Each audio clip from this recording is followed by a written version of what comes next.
அவர்களுக்கு முதலே என்னுடைய வாழ்த்துக்களை நான் முதலே தெரிவித்துக் கொள்கிறேன். அவருக்கு உறுதுணையாக நந்தா அவர்களும் ரமேஷ் அவர்களும் இந்த பணிகளை ஆற்றி வருகிறார்கள். அவர்களுக்கு என்னுடைய வாழ்த்துக்களை நான் தெரிவித்துக் கொள்கிறேன். இந்த நல்ல நிகழ்ச்சியிலே கலந்து கொண்டு சிறப்புரை ஆற்ற இருக்கிற இந்த மாவட்டத்தினுடைய ஒருங்கிணைப்பாளர், கழகத்தின் தேர்தல் மேலாண்மை பொதுச் செயலாளர், திராவிட முன்னேற்ற கழகத்தை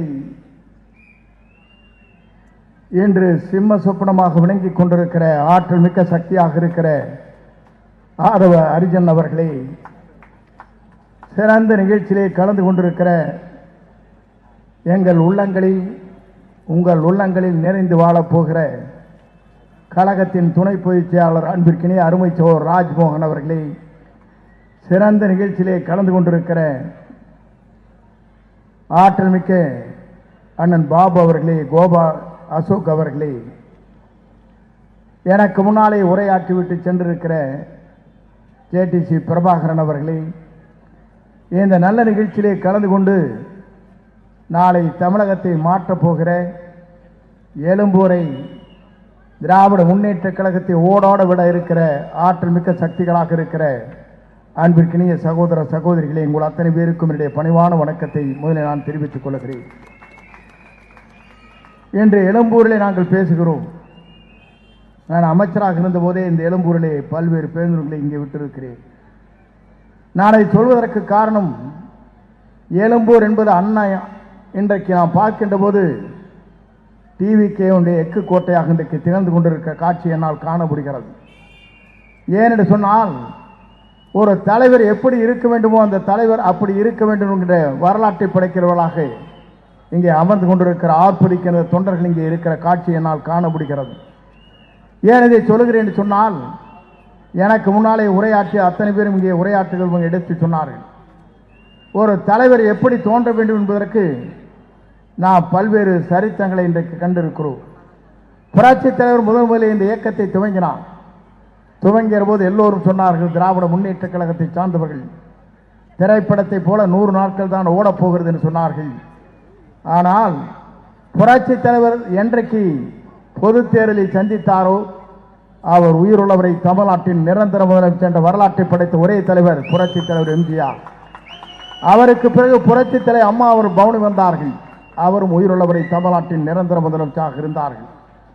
நாளை தமிழகத்தை ஆளப்போகிற, தமிழகத்தினுடைய வெற்றி கிணையை தரப்போகிற, இந்தியாவை திரும்பி பார்க்கக்கூடிய ஒரு தலைவராக நம்முடைய வெற்றி தலைவர் தான் வரப்போகிறார். அதை யாராலும் மாற்றி காட்ட முடியாது என்ற வரலாறு தான் தமிழ்நாட்டை உருவாக போகிறது. எல்லோரும் சொல்கிறார்கள், தனித்து நிற்கிறார்கள், சிங்கம் தனியாகத்தான் வரும். நான் சொல்வதற்கு காரணம், உங்களை போன்று வருவது நரி கூட்டங்கள், அதுதான் சேர்ந்து வரும். நான் இதை சொல்வதற்கு காரணம், துணிந்து நிற்கின்ற ஒரு தலைவரை நான் காணுகிறேன்.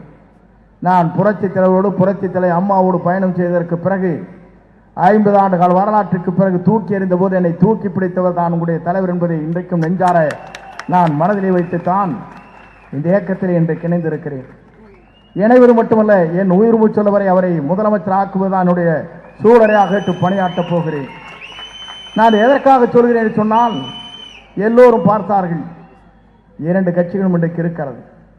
நாட்டு மக்கள் என்ன சொல்கிறார் என்று சொன்னால், இந்த 2 கட்சிகளும் ஆள்வதற்கு தகுதியான கட்சிகள் இல்லை, மக்கள் தூக்கி எறிய வேண்டிய இயக்கம். நான் சொல்வதற்கு நான் ஒன்றைத்தான் அவரிடத்திலே சொல்ல விரும்புகிறேன். எல்லோரும் தேர்தல் அறிக்கை விடுவீர்கள், இதை செய்ய போகிறோம் அதை செய்ய போகிறோம் என்று சொல்வீர்கள். ஆனால் நம்முடைய தலைவர் ஒன்றைத்தான் சொல்வார், ஊழலற்ற ஆட்சியை நான் உருவாக்கி காட்டுவேன் என்று சொல்ல தலைவர் நம்முடைய தலைவரை தவிர யாரும் இல்லை. நீங்கள் அந்த வாக்குறுதி உங்களால் தர முடியாது.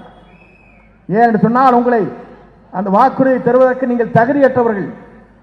தகுதியுள்ள ஒரே தலைவராக, வெற்றி களத்திலே தலைவராக நாளை தமிழகத்தை ஆளப்போகிற, தமிழகத்திலே தேசிய கொடி ஏற்றி வைக்கின்ற ஒரே தலைவர் நம்முடைய வெற்றி தலைவரை தவிர யாரும் இல்லை என்பதைத்தான் 2026 தேர்தல் முடிவுகள் அறிவிக்கப்பட இருக்கிறது. நான் கூட பார்த்தேன், இளைஞர்களை கண்டேன். நான் இன்றைக்கு சொல்கிறேன், 2023ஆம் தேதி என்று நாம் தேர்தலை அடுத்த மாதம் சந்திக்க இருக்கிறோம். நான் பார்த்திருக்கிறேன் பல தேர்தல்களை. எல்லோரும் வாருங்கள், காலை 7 மணிக்கு வாக்குச்சாவடிக்கு வாருங்கள் நாம் அழைப்போம். ஆனால் இந்த முறை எப்படி வாக்குச்சாவடியில் இருக்க போகிறது என்று சொன்னால் 4 மணிக்கு நீங்கள் காத்துக் கொண்டிருப்பீர்கள், 10 மணிக்கு தீர்ப்பு வழங்க முடியும். அங்கே பார்க்கிற போது நமக்கு தெரியும் 60% வாக்கு நமக்கு கிடைத்திருக்கிறது. 10 மணிக்கு வெற்றி நம்மை தாடி இருக்கிறது என்ற நிலைதான் 23ஆம் தேதி 10 மணிக்கே நம்முடைய தேர்தல் தீர்ப்பு வழங்கப்பட்டிருக்கிற நாளாக இந்த நாள் அமையும். நான் எதற்காக சொல்லுவேன் சொன்னால், பல தேர்தலை சந்தித்தவன், பல தரவுகளோடு பயணத்தை செய்தவன் என்ற கிறுக்கின்ற நிலைகளை வேறு. நம்முடைய தலைவர் எப்போது வருவார், எப்போது அவரை காணப்போகிறோம் என்று மக்கள் துடித்துக் கொண்டிருக்கிறார்கள். தலைவர் சென்னையை நோக்கி வருவார், பெரம்பூரிலே புறப்படுவார்.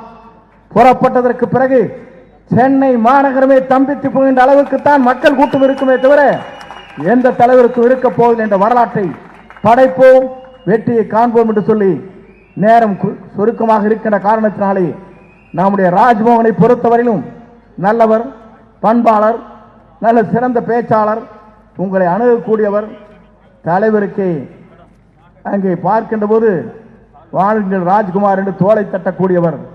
அப்படிப்பட்டவர் உங்களுக்கு கிடைத்திருக்கிறார், நல்ல மனிதன் உங்களுக்கு கிடைத்திருக்கிறார். அவரை பயன்படுத்திக் கொள்ளுங்கள். வெற்றியை தேடித்தான் என்று அழைத்து விடைபெறுகிறேன். நன்றி, வணக்கம்.